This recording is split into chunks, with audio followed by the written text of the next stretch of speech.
Hey, what's up, ladies and gentlemen? We're going to do something different today. I'll give a shout out to Eddie the intern for giving me the heads up to maybe entertain the thought of doing kind of a deck tech with you guys too. I mean, this is just from my experience. I've been playing this deck for about a couple of years now, strong.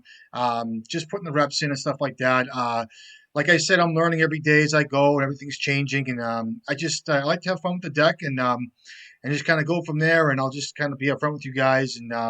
I put together a little kit here, I guess. I pulled together some cards because you guys do know I bounce around, play different variations of Painter, whether it be mostly mono red, but shortcake, red green, mono white. Black. I'll play black. What else is out there? I mean, I kind of not so much blue red. I do like blue, but I just I've been sticking to the latter for more or less. But anyway, let's get into it real quick. If I forgot anything, you guys, please forgive me. But anyway, we'll just hop in, I guess, and you guys can see this is pretty much a good plethora of a lot of the cards you guys come across when you guys are playing Painter, all different variants. So I didn't really put too much thought into this. I'm just gonna kind of go off the cuff. I know a lot of people are getting into the deck too, and a lot of people think of a lot of things as what deck has its strengths versus other decks and where other decks shine more in other places. But I guess the results kind of speak for themselves. I don't really want to say it that way and be so blunt. I apologize, but just from a neutral perspective, um, Painter decks in general, what's been going on, it's usually been like shortcake mono red, and I just think the way the metagames have shifted, the cards that have come in, a lot of the play patterns, the power level of the cards, the style of play, everything. Certain cards, even for us, have come in and just changed a lot of the metagame, a lot of the strengths of certain decks, and a lot of times, you kind of have to be like. I think Shortcake's a tougher deck to play than most. So I'm just saying that. Basically, we're seeing a lot of mono red now. We're going to see a little bit of mono, maybe black red with the new card with the new, what's it called, the defiler there. But that being said, you know, um, I just think with the faster mana, Fable the Mirror Breaker, things like that, it's giving mono red a big boost. So alongside Shortcake, two Shortcake's been putting up some results. You guys know Jack Kitchen; he's been killing it with the deck as well. So it just the deck's harder to play. It takes a little more understanding the lines. One misstep can kind of throw you off a little bit. That's just from my experience, and he continues to do well with the deck. I know there's other people that like it too, but just I think a lot of people recently have just kind of gravitated towards a red variant because of the fact that Fury is so powerful, Fable the Mirror Breaker is so powerful, Three Simian Spirit Guy with the red blasts, some of the boarding techniques, things like that. It's just a fun deck to play. It's a little, I think, as far as entry level, as far as hopping in stuff like that, it's a little more. It's a little more. I want to say. I don't know if I want to say welcoming, but no dual lands. It's a little, I think it might be, I don't know what the price difference is, but anyway, enough about that. Um, so I love all variants, believe me. All right, so here we go. We'll hop into the lands real quick. Like I said, just bear with me here. If I forgot any cards, excuse me. But these are mainly just cards plucked out of the meta game now. I guess the top painter decks that you see in the most prevalent cards. If I forgot, like Wormcoil Engine or Sundering Titan or Bowls of Citadel, for instance, experimental synthesizers in a lot of these decks too. They're fun cards to play with. I didn't put cards like Hope of Giraper in that came in mono white. But you guys get the drift. If you guys know some of these variants like mono white and what they like to work with, maybe I can hop in and kind of I'm just speaking off the cuff. What some of these builds like to entertain and what they like to deal with. So I'll just I'm going with the flow here. We'll go over the lands. Of course, you guys know Ancient Tomb comes in the battlefield. I mean, 2 mana deals 2 damage. City of Traders, Ancient Tomb. It's always been 4 tomb on a lot of these red variants. Gonna watch out for tapping 2 life if you're playing against Delver. I'm just, City of Traders too. It's usually been variants between 1 and 2, sometimes 3, depending on the builds. If it's a heavy Blood Moon build back in the day, it was more City of Traders. But that being said, I think 2 was kind of the sweet spot between Shortcake and Mono Red, so it's pretty sweet. Great Furnace too. Great Furnace is just a great card, of course. Depending on prevalence in certain meta games, if it's like Collector Roof, a lot of Wasteland, things like that, Force of Vigor decks, it's been kind of varying. So I know Shortcake is playing about 1. sometimes two maybe, but mostly one. And the red variants now, I think the mono red variants are playing between 2, 3, and 4, depending on. And another thing I want to say too is anybody hopping into mono red, if you think that you want to play with Bowls of Citadel, if you want to play with the Cursed Mirror, for instance, you know what I mean, a card I kind of messed around with a little bit as well, which I just thought was a little too cute. But this card here is pretty neat. If you guys want to play with a card like this, if you guys want to play with cards like Chandra, Torture Defiant, I can't say the cards, Chandra's good right now, but if things work for you, play it. Just do it. You know what I mean? It's like I think there's about 3 or 4 flex slots in mono red, 2 or 3 anyway, depending on what's going on. And if it works, works. So uh, we'll continue with the lands. Great Furnace, like I said, great card in the deck. Of course, it is an uncounterable artifact. It comes in. You can target it with your Goblin Welder, your Goblin Engineer. Mind you, with Goblin Welder, it's like a turn 2 artifact. For instance, if it's turn 1 Welder, turn 2 Engineer with Great Furnace, and you're looking for a bomb, whether it be LED or if you're looking for Phyrexian Dragon Engine, Ensnaring Bridge, if you're looking for a Painter Servant, it's an instant weld for you. But mind you, with Goblin Welder, when you target Great Furnace, you're targeting it, so they have a chance to wasteland it or whatever. So it goes in the stack basically. Whereas Goblin Engineer, as soon as you sacrifice it, it goes to this part of the cost. You guys know the deal.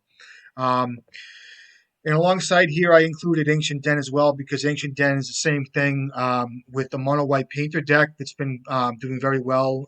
That's incredibly fun to play. If you guys haven't tried it, pick it up. It's a great deck. And I've been I put a few videos out with that. Shout out to Eddie too. And this card here, Ancient Den, is an artifact. It pumps the Ingenious Smith. Whenever an artifact comes in, it gives a counter to a guy.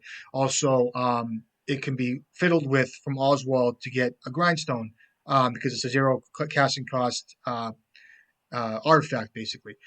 Okay. Also, we have Sokazan too. A lot of decks have been running this card.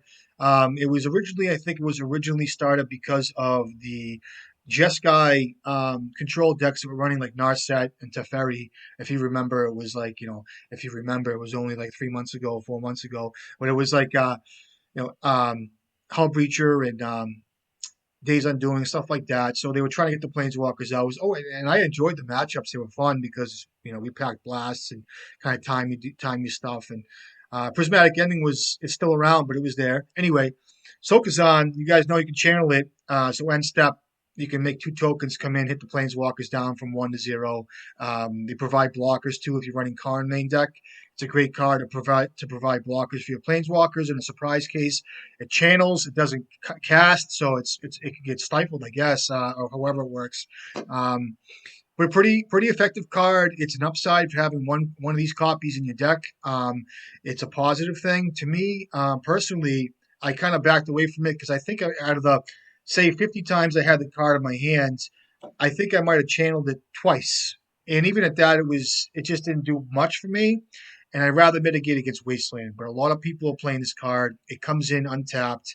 It's susceptible to Wasteland, in my opinion, but people like it. They're having success with it. And it's good. Do it. You know what I mean? I'm just, a lot of times, I just, like I said, whatever works for anybody, it works. Okay. So Sokazan's a great card, great addition to this deck as well. And then it moves us to Urza Saga too. Urza Saga has been a godsend to Painter. I've only been playing for a little while now, but a lot of the veterans, the seasoned veterans here, imagine trying to find Grindstone the old-fashioned way. I mean, really. Imagine trying to fight Show and Tell the old-fashioned way. I mean, it's just nutty. Urza Saga is an incredible Magic card in this deck. It is such a good card. It's got such a good home. It's a down home card in this deck. It finds Grindstone, makes creature tokens. It gives us the opportunity to make creature tokens. In a lot of these gameplays, it's the same with the white deck. Any of these decks, the blue decks too. Mono blue. I don't really own too many variants of mono blue Painter. That just came to me that I didn't put certain cards from mono blue, but I think that in a concentrated manner with a blue Painter deck, it's more or less they just threw Grindstone Painter in the deck. There's nothing that I don't think that shines too characteristically of that deck particularly to make it a blue Painter deck. It just has the things in it. So anyway, Urza Saga, you guys know the card, mixed creatures, you can get LED off of it. You can get Soul Guide Lantern off of it. You can get Mox Opal with it. A lot of people ask, what about Mox Opal? What's up with Mox Opal? Well, Mox Opal is just that one extra piece of mana, not really meant, in my opinion, to see in your opener to, oh, I'm going to play it or have it. No, it's meant to get off the Urza Saga when you have a situation where you want a combo and you just need that one piece for that Pyroblast. Or you're down red mana and you have a couple tokens, creature tokens out, and you have Metalcraft and you have that double red or that one extra red. It's a very good card in a lot of pinch places. It's got a lot of good applications. It's worth the one of. I'm telling you. It's got a lot of good play to it. So, like I said, I mean, a lot of times it's grindstone trying to combo. But if you already have a grindstone, and if you just need that one extra man, it's there. So Mox Opal's, you can get Mox Opal. What else can it get? Lotus Petal. You can get Haywire Might if you're playing green. It can get, what else can it get? I mean, Chromatic Star if you're doing that. Urza Saga is phenomenal. We all know it. Like I said, I like to play things like this where it's, make the creatures, have them remove the creatures, bait out the removal spells, put the pressure on them, and then combo when you find a good spot. You can always combo whenever you want. Okay, so that's Urza Saga. Been a great card in this deck. You got to play Urza Saga if you're playing Painter. All right, I'll just go down the line here. LED. LED is the best. It is the best. The best. LED is so pretty in this deck. It's only a one of, and it's like, oh, it just goes in so well. And it was a mono red for a while. I ran it for a bit, but it's mostly characteristic of Strawberry Shortcake, where cards like Enlightened Tutor can find this card in a pinch and combo out. There's lines with this card, lines with E-Tutor, where you find LED, you find Grindstone, you find certain cards. LED's pluckable from Urza Saga as well. Wasteland pinches too, you can get LED. LED is good because you land a Karn, right? Have LED on the battlefield, activate Karn, hold priority, sack for 3 red, get whatever you want out of your board, whether it be, I don't know, a grindstone, for instance. A lot of grindstones are found in Strawberry Shortcake sideboards as a fourth copy. Also LED, because what else can I say about LED? LED can dump your hand to Ensnaring Bridge as well. Very good opportunity there to dump your hand from having cards in hand you can't cast, and have LED in it to be able to dump your hand. There was one other thing I wanted to say about LED. I forget what it was. For like Imperial Recruiter, you cast Imperial Recruiter, you play LED, or if you have LED in the battle, if you have a Recruiter in your hand, you cast it, you find LED off the Saga, cast Recruiter, hold priority, sack LED. These are all beautiful lines to Shortcake, and don't think that because you don't see Shortcake played right now in this current time, which is it's January 9th or whatever, that it's not. It's extremely powerful deck. You just have to play it well. It's a beautiful deck, and I want to play more of it coming up. So anyway, LED sack it. Recruiter comes in, sack LED for 3 red. Get your Painter, get your Creator Maker, get whatever you need, Enlightened Tutor, whatever it is, to win the game. So that's LED. Lotus Petal, of course, great card. Comes in 2 ofs now in Painter. It's been 3 ofs, 4 ofs. It's a utility card, in my opinion. I don't use it. I use it. It's good with like Magus of the Moon post board. If you want to get out of fast Magus of the Moon, it's good with like Shortcake if you want to I'm talking fast mana purposes. It's good to have fast Candace turn 1. It's good to play Painter with a pedal back up with Pyroblast or whatever. The card, I think, in my opinion, is mainly a utility card, meant to be able to, for instance, if you're a Painter on the battlefield, Goblin Welder, they go to remove Painter, you can sack the pedal, bring back Painter, swap it out for pedal, whatever. It's an accelerant, like I said. It's just a great card that goes alongside the Goblins. You guys know it. Lotus Petal has been a staple for Painter for a long time now. It's a boost. It's an artifact. Counts it as an artifact. So it's just you guys know it's a great card. Like I said, ramps you up, and it's a utility artifact to help you get things from your graveyard on. And like I said, you can save a Painter. Mox Opal I talked about. Shadow Spear, you're seeing a lot of Shadow Spear in decks too. The strategy I think is to beat Delver in a race, game one anyway. Making creature tokens with Urza Saga, things like that. A lot of people get real happy on making fat tokens, 5/5s, attaching a Shadow Spear to them and just attacking for 5 a turn, 10 a turns, gain a life, which is cool, and it's great. And it beats a Delver deck, does, but it depends on where your priorities are, where you want to play, how you want to play, what the metagame looks like. The Shadow Spear can be found off of Urza Saga. And I guess it's pay one permanents your opponents control, lose, hexproof, and indestructible. Pretty sweet. But the Karn list that was playing this card and the bridge decks and stuff like that, the multiple different, it was fun, but depends on how you like to play. Play it if it works. You guys know what I'm talking about. And also I think Mono White runs a copy of this too. It's also tutorable with Oswald as well. You can find a painter off of this card. Soul Guide Lantern, another great card that found its way as a mainstay in Painter. It is a 1 mana artifact. It is graveyard mitigation. Always good to have graveyard mitigation in Painter. Graveyard mitigation is just great. Pluck a Earl just pluck it right out of the sideboard, or out of the graveyard, rather, and not have to hit the whole thing. Show and tell matchups. You guys know when you hit somebody with any Eldrazi in their deck, it shuffles back into their library and it just recycles. So you have to be able to mitigate against that and be able to hit the graveyard real quick. Soul Guide Lantern is good mitigation for Reanimator. You guys know what Soul Guide Lantern does. You guys know why it's good. It's good because you can also draw a card off of it. You can recycle it. You can cycle it, and weld it, and keep drawing cards with Goblin Welder. It's a fun tool to keep drawing cards, like I said, back and forth, things like that. So you guys know Soul Guide Lantern. Ichor Wellspring, another card too for value. Another card that some people have preference for over certain other cards because it just gets them a card deeper. Meltdown, if Meltdown hits us, Ichor Wellspring draws us a card too if it's on the battlefield. So playing the game, knowing what's going on, what the opponent has for sideboard cards, what cards kind of tilt a certain strategy and kind of, takes a right hand turn. You know what I mean with Ichor Wellspring. Anyway, Grindstone. What's Grindstone do? Hold on. I remember when I first started playing Painter or reading the Painter decks. It took me a while to read the cards and understand what the deck did because you had to read Painter 3 or 4 times. You had to read Grindstone a couple times, and everything came together. It's pretty sweet. Grindstone, of course, you guys know, part of the combo. I will say Painter Mono Red has been running 2 copies. I have to admit, it took me a while to get used to 2 copies. I was always 3 copies, 3 copies, 3 copies, 3 copies, 3. How could you run less than 2?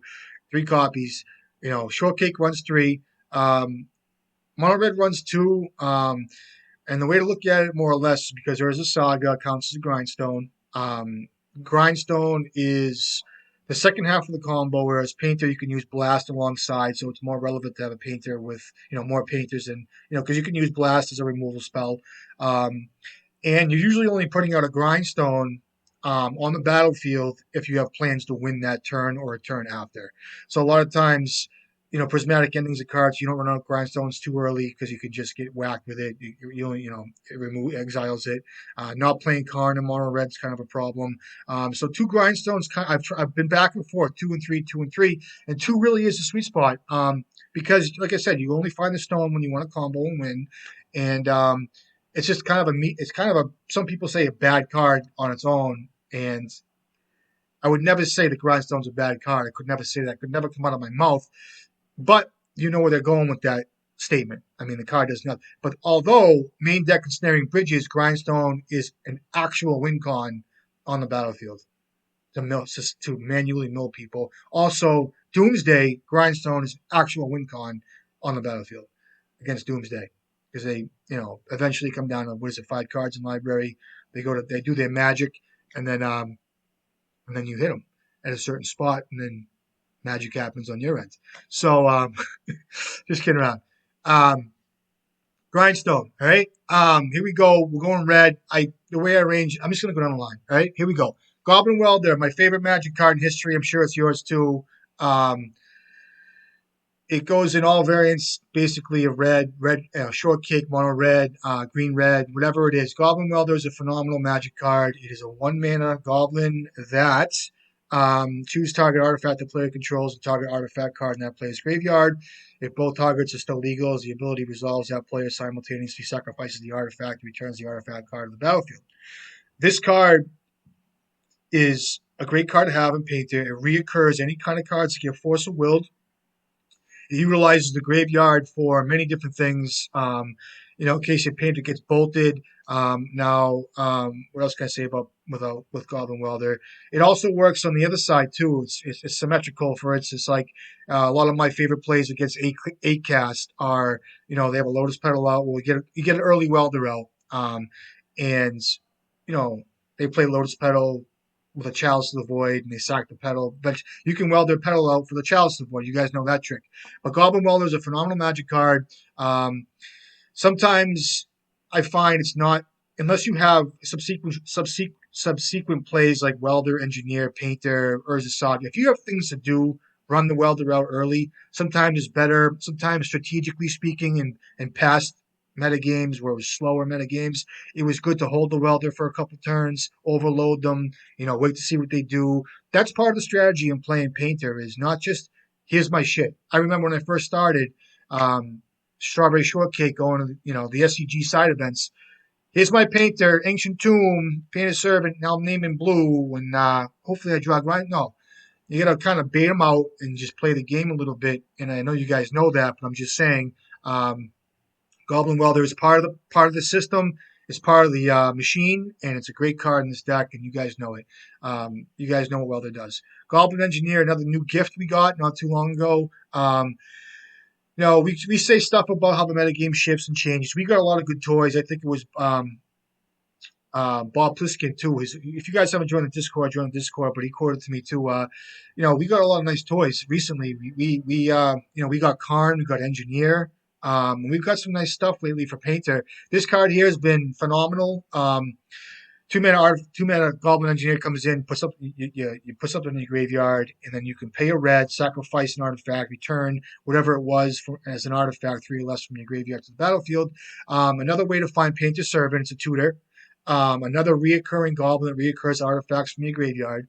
So, of course, the dream is turn 1, Goblin Welder, turn 2, Great Furnace, Goblin Engineer, and bin like a Sundering Titan or a Bolus of Citadel. But if you want to play slower games, it's, Phyrexian Dragon Engine at this point, it's or Braze Apprentice or Twin Shot Sniper or whatever it is, because if you're playing against goblins, or if you're playing against D&T, if you're playing against, even Delver in a lot of instances, if you're able to start swapping with Goblin Welder, mind you, Goblin Engineer only hits things, can only weld in cards, artifacts that are 3 or less, not 3 or greater. So with Goblin Welder, it's very neutral, so it hits everything.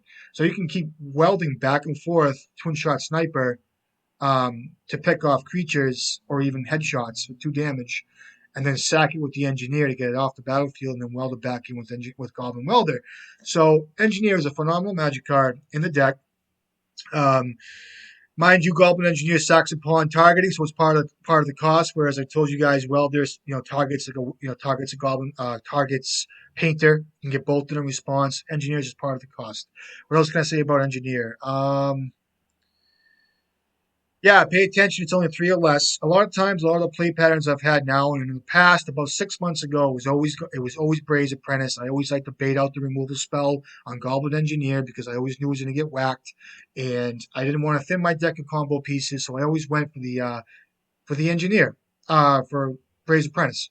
That being said, now it's been Phyrexian Dragon Engine, because now the card just sitting in your graveyard presents inevitability. You unearth it. You don't need the Engineer anymore, and you go from there, draw 3 cards, Ancestral yourself, and you're off to the races. So you guys know the deal. So that's that. But like I said, search up anything you want. If you have the Welder sitting there earlier on, it's great. Okay? Imperial Recruiter. Here we go. You know Imperial Recruiter. I know a lot of you guys like the Portal version. I try to play cards online that I have in paper. I have this version in paper. A lot of the versions you see here, 90% of them I have in paper, except for, I just don't own Oswald at this point, but I do own Red Painter stuff. I try to stick to what I own in paper, try to keep as authentic in my mind as I can. But Imperial Recruiter, you guys know it. God bless his soul. You know what I mean? God bless us all. Recruiter, you guys know him, right? Goes well in short kick. We used to play him in mono red. Listen, I love the card. It's great. I'll stick with mono red for a second. I I early on knew that I wanted to play 8 goblins. I just did. I always tried, it was always 3 and 3, or it was, three, had a couple of Imperial Recruiters, stuff like that. But I always knew the way that I wanted to play was run out the goblins, get them removed. You always have recursion, and you're gonna grind them out and eventually find your combo pieces. And in mono red, it just kind of stuck that, we run the 8 goblins, and it's been working fine. I know a lot of people do things post board as far as watching out for graveyard heat and watching out for graveyard mitigation, kind of mitigating against that. So that's that. But we'll stick with Recruiter, and we'll come back to Shortcake. They have stuck with 2 copies. It was always 4 for a while, and now it's come down to 2. Trying to find some room for some more, experimenting with some more, other cards that can kind of fit into the deck, whether it be Bray's Apprentice, whether it be Phyrexian Dragon Engine, whether it be Fable the Mirror Breaker, whether it be extra this or extra that. But anyway, we still have 2 Imperial Recruiters. We'll talk about Shortcake. We'll stay with Shortcake for a second, just where you find it right now. Is Imperial Recruiter is a recruiter. It's a phenomenal magic card, especially with the fast mana and Painter. It comes out on turn 2. It used to be able to crew the Smuggler's Copter. If you guys remember, Smuggler's Copter was in this deck too, to be able to sift, to find cards, to be able to block a Delver. It was an artifact itself. Very effective card, Strawberry Shortcake. Like I said, it crewed it. But Imperial Recruiter will find your Painter. It will find your Goblin Welder. It will find your Goblin Engineer. It will find at the Sworn Canvas too, which is a very good card in Strawberry Shortcake. We'll get to that in a second. It's a tutor. You guys know it. I'm going to explain it. You guys know. Bray's Apprentice, another fantastic magic card, near and dear to my heart. Love this card. You guys know it. 3 mana. It's an artifact itself. Comes in, brings a body. 1 mana artifact. 2, a Thopter that flies. The flyer is crucial in a lot of games. It blocks Marit Lage. It blocks the Murktide Regent. It can be. It can each enter the battlefield that Bray's Apprentice has. It brings a body with us. You can accrue Thopter tokens and just have an army, which is kind of, it happens, but not too often. It's more sacking Bray's Apprentice to herself, or having other artifacts you can sack to its ability to just keep cleaning the top of your deck off, and finding cards, exiling them, and to be able to accrue value that way. So a very hot commodity, a very good card in Painter. A lot of people are still playing with it right now, and that's good. Maybe I'll go back. I don't know. I just, kind of moved away from it a little bit. I just didn't feel the need to have it. It was always, I wanted, like I said, I'm not going to go too deep into it, but the engine's doing it for me right now, as my bin piece with Engineer. And this card still is a welcome top deck. It's a welcome card to have in the deck, to provide that value. So great card. Still, I mean, it's a 2/3. What else can I say? Comes in with a token. Keep welding it back and forth. You can keep accruing value that way. You sack it to itself, bring it back for another, and just keep getting the Thopter tokens. Then you can sack the Thopter tokens for the value for Bray's Apprentice to find cards that you want to play off the top of your deck. You guys know the routine. It's a great card. Bray's Apprentice. Still love it. Twin Shot Sniper, another card that's been great. Early on, it was like, do we put this card in the deck? Do we try it? Do we run it? Do we play it? What do we do? Yeah, you try it, you run it, you play it. I know Shortcake puts it in the sideboard. It's channelable, so you can't counter the channel ability as you Stifle, right? Hits a Dragon's Race Channeler. It picks off armies of creatures if you're playing D&T, if you're playing like creature decks. It blocks. It's got flying. It's got reach. It doesn't have flying. It has reach. And it's a very versatile card. It's an artifact itself. So has a lot of good applications in Painter. Playing a creature deck early on, you bid in with Engineer, weld it back and forth. You can only weld it with Goblin Welder, like I said, and just keep going from there. And has a lot of good uses. You guys know Twin Shot Sniper. And a lot of people are playing that too, main deck right now as well. So that's good. Goblin Crater Maker, another great card that made its way into the deck a couple 3 years ago. It's mainly found in Shortcake, pretty much only in Shortcake right now. It is found through Imperial Recruiter. Um, this card's very, very cool, fucking awesome card. Mind you, destroys target colorless non-land permanent. I believe it kills Emrakul, right, off of Show and Tell. I believe it kills Karn, right, colorless permanent. And it also deals 2 damage anything. It kills a Chalice of the Void, too. Oh my god, I almost forgot. It kills a Chalice. It's awesome. Very versatile card. Also deals 2 damage to creatures, it's got great applications. Very good card. That's why Imperial Recruiter is very good in Shortcake. That's why Recruiter is good, period. Because now you can tutor these cards up, these tools. You have tools like Get This One Canis. You have tools like Magus of the Moon. You have tools like Crater Maker. It's a great um, recruitable card in the deck. So that's Crater Maker. What else can I say? Biggest thing with Crater Maker, you guys, you're listening to me. And I'm sure about 16 of you out there have already done this, like I have about 16 times. Is if you have a painted servant on the battlefield and you name a color, and you always do, it doesn't destroy the target colorless non-land permanent anymore because everything's colored. So if you have Painter out and there's a Karn, you want to kill it, you have to get rid of your Painter first to be able to kill Karn. Okay? So that being said, let's keep going. Lightning Bolt, because why not? Delver gets to play Lightning Bolt. We can play Lightning Bolt too. It used to be Firebolt too, right, or something like that. I can't remember. I'm new. I'm newer to the deck, like I said, the last couple of years. But Lightning Bolt has been a mainstay for a lot of builds. They've taken themselves off of it for a month or two, but then come back. It's been in the sideboard of Shortcake. It's been main deck for Shortcake. It's been main deck for Mono Red for a while. 2 copies, 3 copies, 4 copies, 1 copy. I don't know. You tell me. I'm liking 4 right now because of what's going on. The metagame warrants it, in my opinion. It's a finisher. It kills right now, as I'm speaking at this day and age, right now in the metagame, with Blue Red Delver and Initiative. The card was mostly for Dragon's Rage Channeler because that card is a problem. Accrues a lot of value for Blue Red Delver. We know that. And the card cleans up a Collector Roof. It cleans up, what else really comes to mind? Elves. Breaks up the combo. It's a good card. Making the tokens, it's a finisher too. You can bolt them out of the game. It's a good card in the deck. Why not? A lot of people have been liking 2, 3. I've been liking 4 as of recently. Whatever works for you guys, do it. Bolt's a mainstay. Great card. You can, if you're playing Shortcake, and you make their Pithing Needle a creature with Karn +1, you can bolt Pithing Needle and then grind them and kill them. All right, so Bolt's good. Pyroblast. Oh man, Pyroblast. Oh god.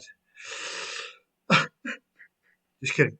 Pyroblast, great card, goes in the deck. Why not? Because you name it blue. Painter.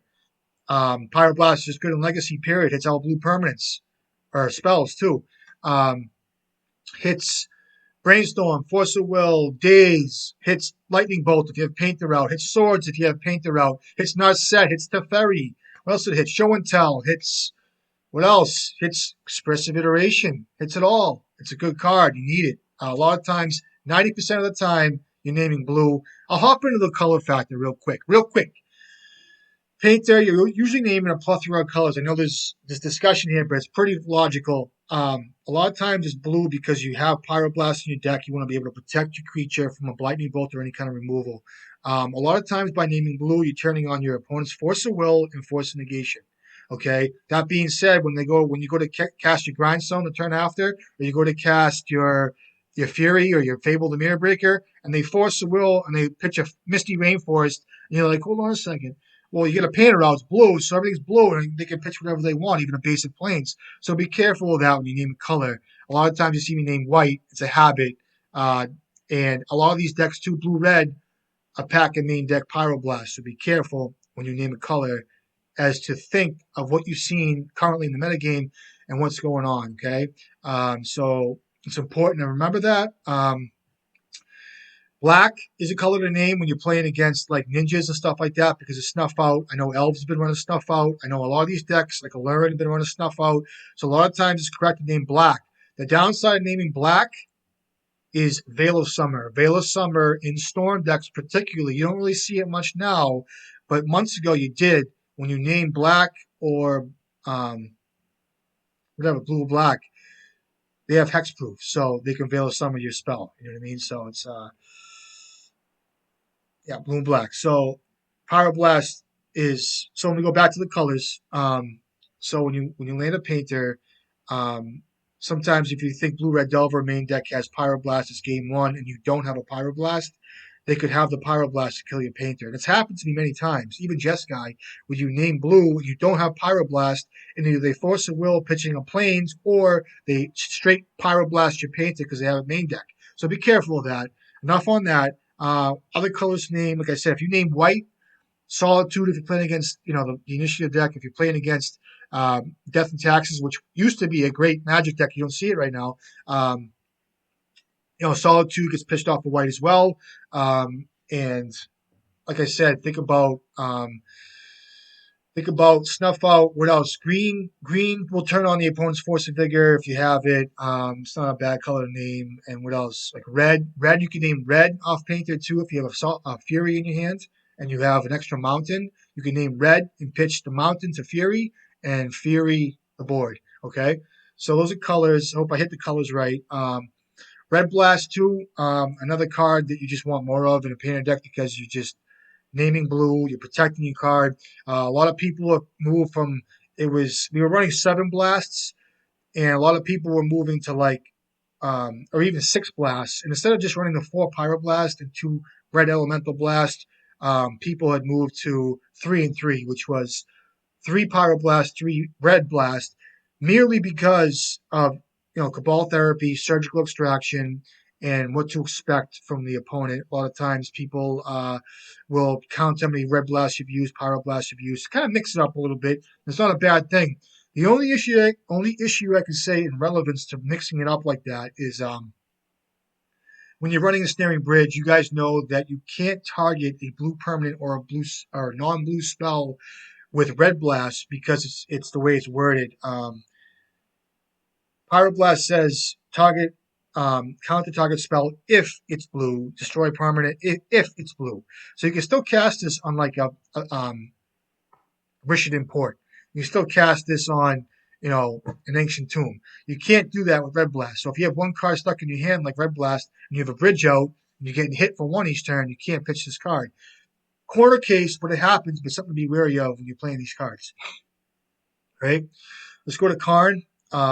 Old boy Karn, Carnegie Mellon. You know Carnegie's a fucking boss. He came in too. Another great card we had not too long ago came in. Phenomenal card. It has static ability. You guys know it. Activated abilities, your artifacts, your opponent's control can't be activated. It's great in the mirror. I want to say 2 Goblin Welder is one of your greatest cards in the mirror versus Painter. It's a great card in the mirror. Always get it out turn 1. Karn. I don't have to get too much into it. You find it more in Shortcake right now, where they have the Wish package as well with Grindstone and the sideboard. Also, what else can I say? You also find it in Mono Red too. Some people have been playing Karn main deck. It's good with multiple bridges in your deck or a bridge in your deck too to protect it. It's good to get. You guys know you guys can retrieve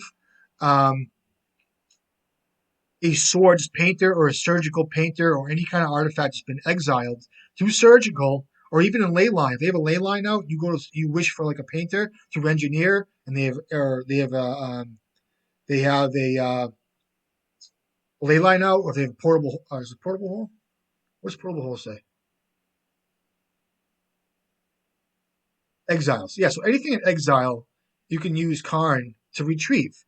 So never mind going on your wish board and your sideboard. You can also get things that have been exiled with Swords of Plowshares or even Prismatic Ending for that matter. That being said, a lot of people like wish packages too in the sideboard. Liquid metal coating, Microsith lattice.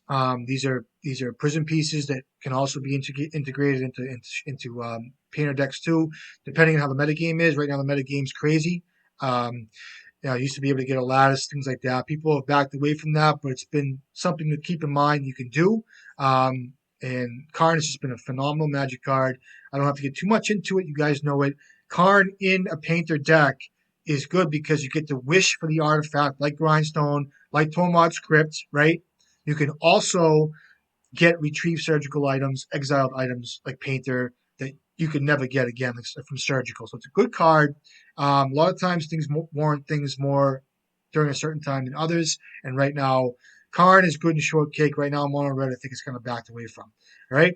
E-Tutor, awesome card, goes in shortcake. You guys know it's been bouncing around 1, 2, 3. I don't think it was really ever 3, maybe once or twice, but earlier on, now we're at 1 or 2. I think it's 2. You guys know Jack Kitchen. Give Jack a big hug for me. I love Jack. He's a true fucking magician with this deck, and he's been running shortcake to the T for a while now. He's been doing well with it. I've talked with Jack frequently. I love Jack. A lot of respect for Jack, and he's knows the deck in and out. So Enlightened Tutor, you guys know it. 1 white. Enchantments or artifacts. You can get LED. You can get the Painter Servant combo. You can get Snaring Bridge in a pinch. You can get Portable Hole. You can get what else? And at this one Canvas too. You guys know Shortcake is red white and Splash white, basically for 2 cards. Enlightened Tutor and at this one Canvas, 2 cards, mind you. You guys know Enlightened Tutor, 1 mana instant finds you anything you need in your deck, basically for combos. Bridge, like I said, just finds you what you need. The issue with the Tutor is, and I'll throw this in there because I have to say it and I should, is you Enlightened Tutor, but the card doesn't go in your hand, it goes on top of your library. So if the card you put on top of your library gets countered, it's it can be a tough situation. That's why I tell you guys, shortcake, knowing the lines, when to do it, where to do it, how to do it. It looks pretty straightforward. Oh, I'll Enlightened Tutor for Grindstone and win. No, there's so much removal in Legacy right now that's very hard to do that. So pay attention to how you use this card. You can get a Blood Moon sometimes. We're not really running Blood Moon right now, but Blood Moon's a very powerful card. And Shortcake can be hit that way, so you guys know it. Like I said, lines like getting LED early. You can do it in your upkeep before you draw your card. Get the LED, play LED. For instance, if you have Painted Grindstone on the battlefield and you think they have a removal spell, you can E2, and you only have like fucking 2 mana. E2 you only have 2 mana in your upkeep. Upkeep Enlightened Tutor for LED. Get the LED. Get a Red Blast in your hands. Start with the Red Blast when they're on untapped Tundra and see where it takes you. And then they have to sword your Painter in response. LED, crack, Grindstone, win. Shit like that's nutty. Enlightened Tutor, great card. All right. You guys know what it does. And then I'll go to Portable Hole. It's another card that you find in white. And I also want to say Enlightened Tutor is being found in sideboards and mono white Painter because it counts as basically any extra copy of any kind of artifact that you're going to need in the deck. So it's a good sideboard option for white Painter as well. Portable Holes also found main deck in Strawberry Shortcake and Mono White Painter. Portable Hole is a nice tool nowadays. It hits. It's an artifact. It can be tutored from Engineer, and it can be welded in from the graveyard with Engineer to hit a Chalice of the Void because you're not casting it, you're playing it from the graveyard. So it hits a Chalice, hits a Marit Lage token if you want to get that nifty, hits a multitude of different things. It's a great card. It's a sideboard card. You can get it through Wish with Karn. Karn hits the board, you get a Portable Hole, hit something real quick, and go from there. Mind you, Karn also kills Chalice of the Voids. You guys know that with Karn's ability, comes in the battlefield. You +1 on the Chalice because it's converted mana cost 0 on the battlefield. Kills Chalices just by plussing the ability, right? Portable Hole, great additions. White, like I said, goes in the sideboard, Shortcake, and they've been running that, okay? Ecanist, I can't say enough about this card. It's the second card that Shortcake splashes. It's such a bullet. There's so many ways you can play this card. A lot of times it's very good against Storm variants, against Elves variants. It's, you think the card's very unassuming, but it's a very powerful Magic card. It shuts down a lot of decks in ways that you don't think it does. It can be used as a kind of like a lock piece, more or less. When you have the card out, you go to combo and your upkeep, they go to remove it, and you Pyroblast back and win. Setting this card up in Shortcake or in Painter is very good for you. It's a good card just to have on the battlefield, period. When to get it, where to get it, it's up to you how you want to play it. But it's been a very good card, a godsend for a lot of people. A lot of people love this card. A lot of reason why people just play Shortcake is for this card. I might be a little off there, but from what I understand, Enlightened Tutor and Ecanist are powerful enough, just in Legacy in general, to have this card in your deck to play it. So, Ecanist, great card. Ingenious Smith and Oswald the Fiddlebender. Here we go. Mono White. We'll start with the Smith. It's one of the biggest engines in the deck. It's a 2-mana guy, comes in, you guys know it. Look at the top 4 cards of your library. You may reveal an artifact card from among them and put that into your hand. Put the rest on the bottom in any order. Whenever an artifact comes from the battlefield, put a counter on this guy. It happens once each turn. That includes Ancient Dens. That includes Grindstones. It happens once. If you have an Aether Vial out, which goes in the deck as well, on their turn, violate something, get a counter on this guy. It's great. The card gets you what you want. It digs you cards deeper. It finds you land drops. It finds you a Mox Opal. It finds you Painter, Grindstone at the Sworn Canvas. It finds you, what do you call it? The 1-mana artifacts guy, the Esper Sentinel. Now, mind you, I will say I should get into what each deck is good against and what their best matchups are. I will touch upon that a little bit. I know I know the mono white really loves Delver decks.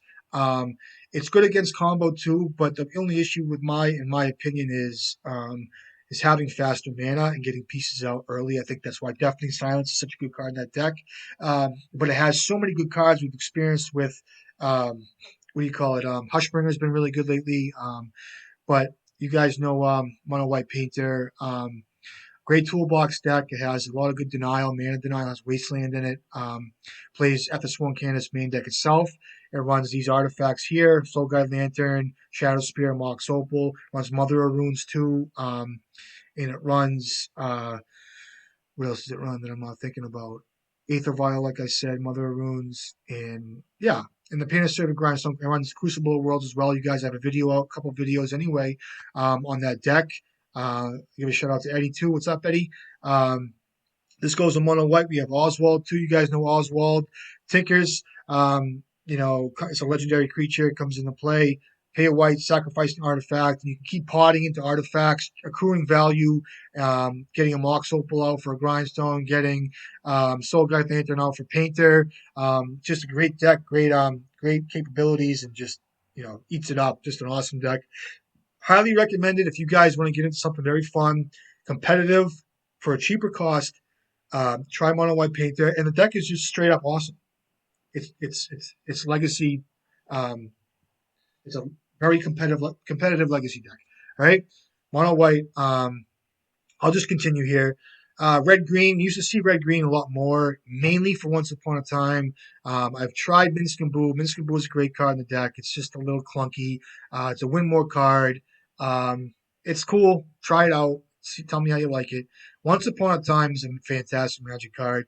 It's played in Elves. It's played in Green White Depths. It's a great card. And here we go. Some people just play Once Upon a Time in green, and that's the way it usually is in Red Green Painter. I always like Veil of Summer because I just like the card. I think it's fun. You draw a card 2 with Veil of Summer, and it's basically a protection spell if you're needing blue with Painter. It's gives you your card hexproof and so on and so forth. But Once Upon a Time is great. You're basically between red and green right now. You're basically cutting the 3 Simian Spirit Guides and like a Red Blast, basically for like the 4 of Once Upon a Time, which is a fair trade. Once Upon a Time is going to find you Fury when you need it. Once Upon a Time is going to find you the combo piece when you need it. Once Upon a Time is a great Magic card in Painter. So if you guys like green, I like putting Ancient Grudge in my sideboard. You can run like any kind of green. I was running Sylvan Library for a while. I don't know if you want to do that now, but green is a great option. You guys can freelance with green, do whatever works in green, whatever, like Haywire Might's a card to put in the sideboard, or even main deck with green, because this card comes into play. You can pay a green, sacrifice it, exile artifact or enchantment, and it's a very versatile card. You guys know it. So Red Green Painter, I just did a video on that. It was fun. Painter Servant, you guys know it. Can I say 2-mana artifacts? It's the lifeblood of the deck. 4 copies. Don't run the card out too early if you're just getting in. Try to be patient. Make your creatures first. Play the engineers, the goblins. Do that. What else can I say? It's pretty self-explanatory. You guys know the combo: Grindstone, Painter. If everything's the same color, Grindstone hits, and if everything's the same color, it just keeps going continually. Knows your whole deck, and you're done. Cards to watch out for: Eldrazi, Endurance. I'll go into that too. I should go into some sideboard. I'll go into it now because I'll forget. Sideboard cards that kill Painter. Uh, I'll start with the obvious. Swords to Plowshares, Exiles. So watch out. Prismatic Ending, Exiles. Don't run out Grindstone too early. Um, Running out Goblin Welder without a follow-up just to have it out because you have a turn 1 Goblin Welder gets exiled early. Don't give them a reason to use their mana efficiently. Make sure you have see if you can get use, overload, play the game. What else can I say? Lightning Bolt and Delver. Watch out for that card as well. I'll also name while I'm at it. What's it called? Brazen Borrower for 2 mana, bounces your creature to your hands. What else can I say? Collector Root's a card to watch out for. You see it a lot more, but you see it kind of frequently now, more in elves, green-white decks. We'll bring in Collector Roof. What else can I say now? Meltdown's a card that Blue-Red Delver will always bring in, so don't overcommit with your artifacts. Be careful when you're making creatures. Game 2. Sometimes you can squeeze by game 2 and 3, making artifact creature tokens. You kind of have to watch them to see how they behave. How do you feel when you put an Urza Saga out? How does it feel? A lot of this deck is intuition too, so go with that. Meltdown's a beating. A lot of games I've lost have been 4, 5, 6 for ones. I don't know about 6, but I don't know how you consider, making 2 tokens off one Urza Saga, a two for one, whatever. But anyway, you know what I mean. 3, 4, 5 permanents on the battlefield. Meltdown comes down. It's done. Great Furnace gets hit too, so watch out. Force of Vigor was a card for a long time. Watch out for that card. Comes into sideboards. It was usually like the depth, any kind of depths deck, Maverick style decks. What else can I say? So we have Force of Vigor. We have Kataki's War Wage. Used to be, Stony Silence is a card. Surgical Extraction is a magic card. Watch out for Surgical Extraction. Serenity comes into sideboards off of Reanimator. Some of these blue-white decks are playing Serenity. Right now we're facing down Touch the Spirit Realm off the White Initiative decks. We're facing Swords. We're facing I'm talking commonalities. Elves, a lot of endurance. Endurance should be more at the beginning of this whole list because endurance is main deck in a lot of 4-color decks because endurance, when you mill them, they can target themselves, put their whole library back in the graveyard, and they have to start over again. What else can I say? Sideboard cards. Blue-Red Delver. I'm trying to think what I see. Surgical. 4-color decks is going to be, Swords, Prismatic Ending, any kind of removal spells. What else do we have? Elves, Endurance. What else? I think that's about, that could be close to it. But if I think of something, I'll tell you guys. So that's that. We're on Painter. We'll go to Simian Spirit Guide real quick. Simian Spirit Guide is a phenomenal magic card in this effing deck. It was always 1. It was sometimes 1, sometimes 2, sometimes 3, and then bounce them back 3, 2, 1, 1, 2, 3, 2, 3, 1, 1, 2, 3. Originally, I will say this. A couple months, 3, 4 months ago, I jumped into a challenge, basically said to myself, I'm going to try something different. I don't want to just run the regular mono red package. I'm going to try running 3 Simian Spirit Guide. I'm going to try running 7 Blasts because I know there'll be a lot of blue-red Delver. I was running Fable the Mirror Breaker at the time. I think we moved between 3 and 4, up to 4. And I said, let me give it a whirl. And I think I did pretty well with it. And it worked out well because Simian Spirit Guide is a great card in this deck. I know a lot of people think it's kind of a null card because it's just not good at top deck. A lot of times people cast it and beat down with Simian Spirit Guide. But the Simian Spirit Guide is such a good card because of the fact that it pays for days.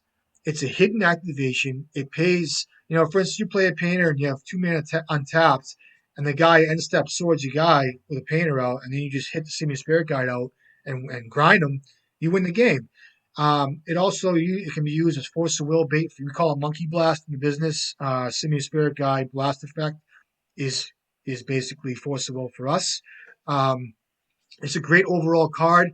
If you're feeling like you need it, Simian Spirit Guide gets a fast Thorn of Amethyst out, right? Turn 1 against Storm. It's a ramper. Gets a fast Magus of the Moon out because Magus of the Moon needs to come out when it needs to come out. Get Magus of the Moon out, Simian Spirit Guide. It can be pitched to Fable the Mirror Breaker if you have too many copies in your hand. That's why Fables, I'll get to Fable in a second. You can get a fast Fable out, turn 1 Fable if you get nervous or if you think it's warranted, play it.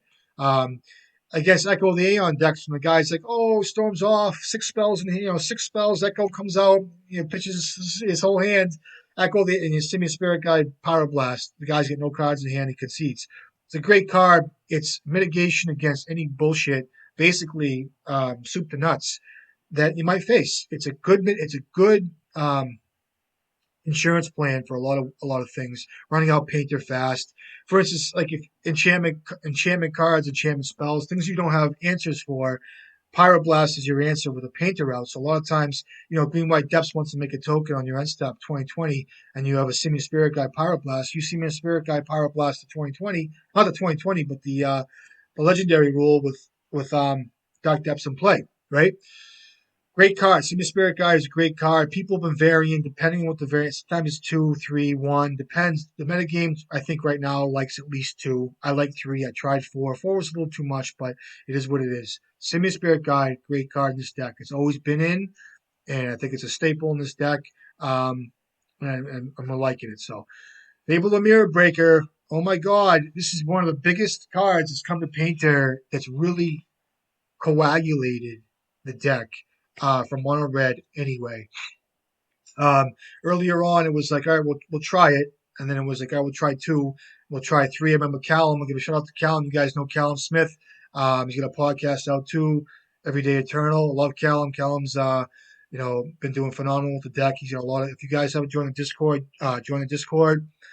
He has a primer out too in the Discord channel. But he's done very well with this deck too. And we were going back and forth, and it was like, should we run 2, 3, 4? What are we thinking? Why are we running 4? We ran the 4 cards, 4 fables. The card has been a godsend. It's nuts. It's nuts. You guys see it in the mono red prison deck. The card provides multiple facets of value. Comes in with the 2/2 token. Okay. A lot of people burn the removal spells. The first 2 things I'll say about Fable the Mirror Breaker right now in Painter is it burns the removal spell with the token, a bolt or a swords. It burns a Force of Will. A lot of guys Force of Will this card. And it happens. So it's just bait. It comes out on turn 2. You have 4 copies in the deck. It's always a welcome draw. A lot of times the metagame allows this card to be played. It's a great card because of Simian Spirit Guide being able to force a will something if you need to, if shit goes down. But the card, like I said, comes in 2/2 token. Its second ability is that you get to loot. You discard 2 cards and draw that many cards. So if you have goblins out, engineer or goblin welder, any artifact you discard that you don't want, like Phyrexian Dragon Engine, you can weld back in off the treasure token that the 2/2 made you, and also ramps you if you don't want to weld anything in. So you're also digging 2 cards deeper to find your combo pieces or whatever you need. If it's a Fury, right? Right? And you're discarding what you don't want. It's great. You get value off the 2/2 creature and the token that ramps you. The token's an artifact, so it's nutty. And of course, we have the third piece of this, which is the copy ability, which is phenomenal, which copies Fury, which copies Engineer. You guys have seen it. I've had videos out where I was able to copy an Engineer on the battlefield. It gets haste. You get to use it, get the grindstone, whatever second missing piece you're missing, and then combo off and win. The card's nuts. There's also an ability with the card, too. If you have 2 Fables out and 2 Reflections out, you can continually make copies and just keep creating copies. Like, for instance, like if you have like 5 mana out, you copy the first Fable. It doesn't have hate. You just keep making copies of Fables and attack them for like 16 the next turn. So you guys have seen, I've done that too on one of my videos. Fable of Mirror Breaker is a great card in this deck. It's red. It goes in the deck. It's a mainstay. It's a phenomenal card. It's one of the biggest reasons why mono red has had its success. Another reason why, and I'll tie this in too, is Fury. I have to admit, I slept a little bit on this card early on because it didn't have instant speed. I just wanted instant speed. I liked Pyrokinesis because I thought it killed elves. It did the stuff it needed to do. I watched this card just fucking get free wins. Basically happens. It's just a big old body, comes in, wipes the board, and then just beats the shit out of people. Basically beats in for three double strike. It works well with Fable because Fable ramps you, comes out faster. It's a great card in this deck. It just goes in the deck. It's phenomenal. The card is nuts. Okay, you guys can evoke it. It's good with Initiative right now. It's good with Delver. It's good with Elves. It's good with anything. It's a great card. The card is just, it's locked in. It's a great Magic card. And it's responsible for a tremendous amount of wins. And it's great. So Fury's here. It's not going anywhere. It's a pretty good card. So you guys know it. The Dragon Engine, a new toy I love too. Another card that we were skeptical on early on. But after playing with it a couple times and welding it back and forth, you guys see you're drawing 3 cards most of the time. It's a 2/2 double strike, has applications. It gets nutty, gets wacko. I said earlier on the video with the engineer, its unearth ability is pretty fun. You can recruit for it in Shortcake. It's a great card. Try it out if you haven't tried it. Magical cards, awesome. Just gets you so far ahead. I've had games where I've drawn 9 cards, and if I wasn't able to dig those 3 cards deeper, 3 cards deeper, 3 cards deeper, I'd be sitting at top deck and trying to win, and it wouldn't happen like it did if I didn't have Phyrexian Dragon Engine. It's a card you go to early to mitigate against removal, things of that nature. There you go. Snaring Bridge, another card near and dear to my heart that I've always had. I've always tried to run. I've always ran in mono red up until when we started running Fable the Mirror Breaker. I kind of backed off the card because of the power level, the way the deck is put together, mono red speaking. We backed away from Snaring Bridge. Strawberry Shortcake runs it still. It's e-tutorable. It's great against Delver game 1. A lot of times game 2 and 3 doesn't really come in as much, but a great card against Show and Tell, a great card against Merit Lage decks if you can get it out. It buys you time. It can be kind of a trap sometimes to want to put too many of these in, to want to go for it early. Sometimes it gets exiled through Prismatic Ending, Skyclave Apparition, Touch the Spirit Realm. It gets hit by what else? I don't know. It's a good card. Like I said, it's great in Shortcake. It's good. It's good mitigation. It's good insurance to have. So it's in there. So it's that. I also want to touch on the blue deck too. I think they have cards to watch out with them are like basically Otawara to bounce your enchantment or creature or artifact. How does it work? Anyway, you can bounce Painter. And what's the other one there? The Spell Bomb there, the blue Spell Bomb. Aether Spellbomb bounces your creature too. So that's 2 cards too to watch out in mono blue 8 cast. It's Dismember with them. It's Fairy Macabre with them. It's Chalice of the Void. It's like I said, Pithy Needle too. Pithy Needle's a problem. All right. So that's basically main deck. I'll go into the variations too real quick. Mono Red's been having a good time now with a lot of the different variants. I think one of the harder matchups now would be, I know a lot of people are having 50-50 time with the initiative deck right now. I don't know what more I can say about it. Some of the draws are very good. I think that Fury is very good with them. I know some people have experienced with the Might, the Neek Stone. Torpor Orb was fine early on. Actually, I'm going to go to the sideboard. Torpor Orb was good early on to getting that out early also hits us pretty bad. This card here I was just talking about gives so this card, it's a 5-mana artifact, can be cast. When it comes on the battlefield, you can draw 2 cards, or a target creature gets -5/-5. It can also be tapped for 2 colorless mana. So pretty sweet card. Trying to think. Red's been doing fine. It's always been, Painter variants have been doing fine. It's usually just Delver's always kind of giving us trouble. I think the Delver matchups are fine, just depending on what the draws look like. Fast combo has been fine, but that's why the sideboard comes in. I know that mono white has Thalia's, has Deafening Silence, has Leyline, has a lot of main deck things to handle combo decks too. We have Mindbreak Trap. Shortcake has Ethosworn Canonist. Shortcake has tools as well. It's all about finding out what the deck is doing that you're playing against and having the cards to have early on for the game. That's why Simian Spirit Guide is so good too, because a lot of the decks are that's why like Leyline's good, Surgical's good too. All right, so I'll bounce over to the sideboard here real quick too.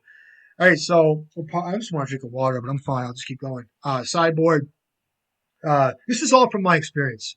I know there's a lot of people out there that can come in and say, this deck is good against this deck. This deck is technically strong against these kind of combo decks, creature decks, things of that nature. I'm just going to give an overview right now, just from my experiences and what I see, off the top of my head. So we'll go to the sideboard. Leyline of the Void, Surgical Extraction, and Fairy Macabre. I'll put them all in the same thing. I know. I'll start off with this.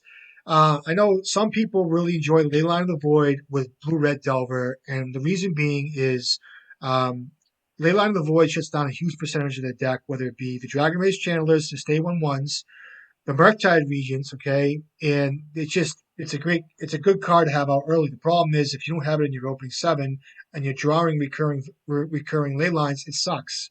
But I know you guys know Delthar. He's been having a lot of success playing that way, and and he's been doing well. So it goes to show you whatever works for one might not work for the other, and what will work for the other doesn't work for the other person. I've always had fine success with Delver. Um, I don't want to say fine, but I've been fine with it. And that comes with lightning bolts, it comes with knowing cards to play around, and it comes with the grind. We have plenty of it. We have Red Blast, we have all the tools we need, main deck, to answer Delver. So it just comes with the reps and playing, being patient and playing around things, and Simian Spirit Guide's good against them too. So Leyline of the Void also, in my opinion, is being brought in against Reanimator. Reanimator is why I have this card on my deck. I think that I would rather have a Leyline against Reanimator than any kind of surgical effects because I've played against them so many times where surgical has just been stuck in my hands and they discard it. I know some people say they board down and discard Reanimator, and they might, but for me, in my experiences, I just don't like surgical as a card versus Reanimator. Now, surgical as a card versus um, decks like Cephalid Breakfast against full color control. When you're bringing it in to get Swords of Plowshares out of their decks, Prismatic Endings, you can use it as a peak effect. It's phenomenal. It's great. So that's Leyline of the Void. I like Leyline, and as far as them having Serenity and Wear and Tear, I like the Russia Leyline. I basically only use Leyline for Reanimator, and it's just a card I like to use. That's what I use it for. I don't personally bring it in against Blue Red Delver. I like to grind and play the game, even though playing it with Leyline on the board is good too. I just personally like to play a certain way. Fairy Macabre is another card I want to say too. Between Mindbreak Trap and Thorn of Amethyst, mono redly speaking, a lot of players have been trying to switch things up because if a deck does well for like 3 weeks in a row and has like two Mindbreak Traps and Leyline in it, they'll bounce Surgical and Fairy Macabre and Thorn of Amethyst as opposed to Mindbreak Trap to switch things up. Because a lot of times players will board in artifact removal or play around Mindbreak Trap when they know it's in the deck.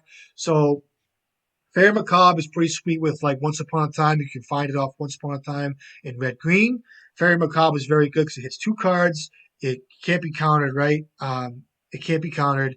Um, and it's effective. You guys know where it's effective, except for the breakfast. It's an effective card. Again, it can be discarded, so watch out. But still a good card, good to switch things up. Surgical Extraction, you find this a lot in Strawberry Shortcake. They run two copies. They also run Soul Guide Main. This is a good card because they're bringing in against Reanimator. They also have Tormod's Crypt. And they also, I would imagine, bringing in against full color control decks as, surgical effects can be done. And Mono Red's playing it too. Mono Red likes surgical as well. Whatever works. Like I said, personal decisions. If it's been working, do it. Mindbreak Trap card we tried earlier was working out very well. Good card against Storm Variants. Good card against, can bring it against Doomsday. Good card for Elves. Good card. Could bring it in against 8-cast. I don't suggest it, but it's fine. I don't bring it in against Reanimator. It's just good against decks that are playing Chrome Mox, Lotus Petal, Echo the Aeons, or Heritage Druid, or Wirewood Symbiote, Heritage Druid, whatever. You know what I mean? Like multiple spell decks. Some players, good players that know it, will play around this card. Lately, personally, and I might be mistaken, I just don't see a need for this card. I know people are playing a lot of it. I might be missing something. I just haven't had a game really where I want to see this card. Uh, you don't see Doomsday much. You don't see certain decks much. I mean, you're seeing Elves, but Elves, I guess it's good against Elves, not bad. But anyway, Mindbreak Trap still being played. Good card. You can also hardcast it too. Um, Still a mainstay. People liking it. But Mindbreak Trap is Mindbreak Trap. It's free too. Whereas with like Oops All Spells, you can cast Mindbreak Trap against them. It's very good. Fiery Confluence, kind of a fringe card right now, but I included it because it's been seeing a little more play. hits. I tried it early on with the mono red prison decks because it hits all the creatures, hits the Chalice of the Void, hits everything. So pretty good card. Good against 8 cast. Pretty good against the initiative decks. Also, a card Anarchy that I know it's a 4 mana sorcery, destroys all white permanents. Card to keep an eye out for too for us. Um, I'll go into Blood Moon, Magus the Moon. Magus the Moon has been being played over Blood Moon because of artifact and enchantment removal. As of lately, it's been, Boseju's card. It's another card to include was Boseju, who endures, which is the artifact, which is the green land that you can channel to destroy enchantments or artifacts. This card gets around that, gets around Force of Vigor, gets around. Um, um, it gets around a lot of things. The creature it attacks. I bring it in against Magus, against like Doomsday, full color decks. I bring it in. Sometimes it's a trap with like green white depth because sometimes they have Mox Diamonds, sometimes they have the basic planes, and they can like crop rotation in response to the swords, get like a Dark Depths, and then once Magus leaves play, the Dark Depths becomes a 20/20, and you get blown out. So be careful. Like I said, the card. Some people are backing away from this card. I still like it because I see full color control out. I see, like I said, it was very good against Doomsday. I just like the card personally. I think it's a good card. Another card to watch out for too is the 3 mana enchantment from Grixis Control, which when it comes in destroys all one converted mana cost permanents 1 or less, and also in its second chapter exiles all graveyards. So that's a card to watch out for too. That being said, Blood Moon's in the deck too. We moved away from Blood Moon because Blood Moon gets hit by, like I said, everything I mentioned above. Gets blown out by Force of Vigor, all that stuff. Magus is just a better card right now. A Braid. I love a Braid. I always did. I don't know why. I just do. Hits Chalice of the Void. Hits any artifact in the battlefield. Don't leave home without it, in my opinion. Right now, especially too, hit a Chrome Mox in the stack with the initiative deck, kind of bind them a little bit. You can hit Chalice of the Void. I just don't like not having answers to Chalice of the Void. I know Shortcake relies on Karn to plus on a Chalice of the Void. I just like having the answers for any kind of artifact removal. I just like having it. It's good. It's good against 8 cast. It's a good card. Does 3 damage to creatures too, so pretty good card. I like it. Mycosynth Lattice and Liquid Metal Coating under the same umbrella for the prison matchup. Some people run both of these cards. They go from Landed Karn, get Coating, play Coating, and then get Lattice and go from there. Kind of win more right now, but it's a good option if you're running Karn. If you're running more than 2 Karn, I suggest it. But the metagame is kind of weird right now, so be careful. Trinisphere, people have been trying that main deck too. It's good against all different types of decks. It's kind of fringy, but right now it could always be an option, but it does make the cut, I think, in any kind of sideboard matchup too. Taupe Orb, be careful with this card. People have had success getting it out early with Initiative. It's very good against Initiative decks, but be careful. It shuts down Fury and Engineer. You guys know the risks of this card, but it's a silver bullet in my opinion. I've had success with it, and it's also been removed by Touch the Spirit Realm, which just, sometimes no matter what you do, it is what it is. This card, before all the initiative stuff, was very good against Doomsday decks. Prevents the Oracle from triggering, prevents a lot of D&T stuff from happening, Goblins, a lot of stuff. It's just a pretty versatile card. It's kind of iffy. I'm still kind of, running 2 copies, not running it. I'm still kind of trying to find the sweet spot. We're still working with it, but a good card to keep in mind for sideboard for Painter. Pith and Needle is another good card. A lot of sideboard. It's good to bring in for Thespian Stage. Good for Wasteland if you think you're going to get wasted. It's good for the Delphi Voidwalker. It's good for Helm of Obedience. It's good for Minsk and Boo. It's good for Street Wraith against Doomsday. It's good against Edge of Autumn against Doomsday. It's good against Wirewood Symbiote. It's good against Boseju. It's good against Boseju. It's good against opposing Goblin Welders, good against. I mean, Pithy Needle has its value. You guys know it. It's a great card. Run it. Tomad's Crypt, find it Shortcake. Easily, it's a free spell. It's a great card, Shortcake. You guys know it. That being said, what else can I say off the top of my head? Variance wise, what's strong against the other? I think right now you have mono red, you have shortcake, you have mono white.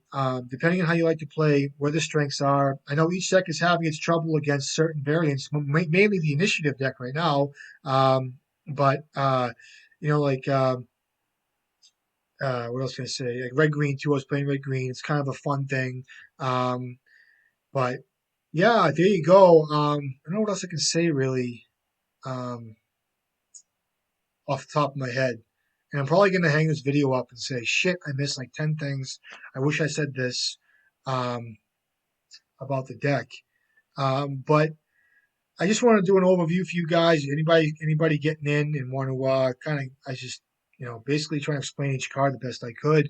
Um, uh, Everybody's been doing well with it. I wish you guys success. I've been having fun with it. I've been making the videos, and hopefully you guys can pick up some play patterns. Looks like it's being picked up pretty heavily right now, Painter, which is good. Um, as far as lands matchups, we used to play against certain matchups. I could make another video and do matchups, and because it's a whole section of discussion. Blue, red, Delver, elves, boarding techniques. Like I said, join the Discord. There's a primer in there. Callum did a primer. He went over all of the sideboarding techniques, a lot of the suggestions to bring in cards, to board out cards. It's a very good primer. Check it out. But here we go. Here is basically just an overview of what cards are in the three main variants of Painter, 3, 4, 5 main variants of Painter, and what to expect. So hope you guys liked the video. Love you guys, and I continue to make them. And if for you guys are just getting into to Painter too, there's some couple tricks as far as holding priority. You guys see it when I go activate Grindstone. Hold priority, swap out Grindstone for Painter in your graveyard, things of that nature. If you guys think they have removal, they probably do. There's no need to push the combo too fast. Sometimes I think it comes with the reps, comes with playing Magic. If you find yourself a very intuitive player, you play enough Magic, you can read somebody really well, then push the combo fast. I wonder how many times I've played around the combo and they've not had it, and I could have won. So, but that's why I like Urza Saga and other cards in this deck, because it just bleeds out the removal. So, anyway, enough of that. I love you guys very much. Continue painting like crazy. Be safe, calm, cool, and collected always. Know what's going on. It's good to keep a mental bank of what the opponent has in their deck, what they're boarding in. There's some boarding strategies. Some people board out a lot of the graveyard matters cards against decks that they think they're going to bring in, graveyard hate. Play around surgical if you think you're going to play around surgical deck. There's certain decks out there that just play surgical and not artifact removal, mainly like Death Shadow. Certain decks play it, so just always be wary of surgical and keep painting like crazy. Keep fucking putting it in. Love you guys very much, and stay safe out there. And I'll catch you guys next time.